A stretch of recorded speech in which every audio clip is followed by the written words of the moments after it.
సదాశివపేట పట్టణంలో తిరుపతి లడ్డూను అపవిత్రం చేసిన వారిని కఠినంగా శిక్షించాలని డిమాండ్ చేస్తూ విశ్వ హిందూ పరిషత్ హిందూ సంఘాల ఆధ్వర్యంలో భారీ ర్యాలీ నిర్వహించారు. అనంతరం గాంధీ చౌక్ వద్ద బ్రాహ్మణ సంఘాల ఆధ్వర్యంలో లడ్డూ ప్రాయశ్చిత హోమం నిర్వహించారు. పట్టణంలోని బసవ సేవా సదన్ నుండి పట్టణ పురవీధుల్లో విశ్వ హిందూ పరిషత్ హిందూ సంఘాల ఆధ్వర్యంలో నిర్వహించిన నిరసన ర్యాలీలో పట్టణ ప్రముఖులు, హిందూ సమాజం సభ్యులు, మహిళలు పాల్గొన్నారు.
జరుగుతున్నటువంటి కార్యక్రమంలో కూర్చున్న మీ అందరిలో ఉన్నటువంటి ఆ వెంకటేశ్వర స్వామికి శిరస్సు వంచి నమస్కరిస్తూ ఉన్నాను.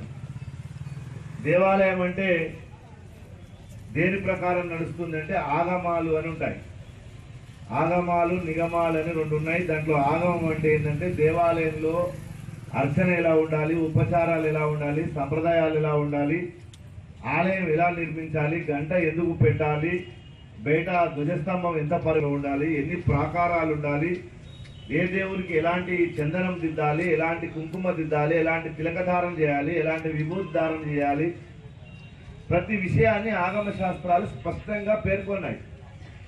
రూల్ ఆఫ్ లా అని అంటాం కదా ఈ కాలంలో మనం చెప్పుకోవాలంటే, అట్లాంటి రూల్ ఆఫ్ లా ఆగమాలు చెప్తాయి. అట్లాంటి ఆగమాల్లో వైష్ణవ ఆగమాలు రెండు ఉన్నాయి. ఒకటి పాంచరాత్రాగమం, ఒకటి వైఖానసాగమం అని.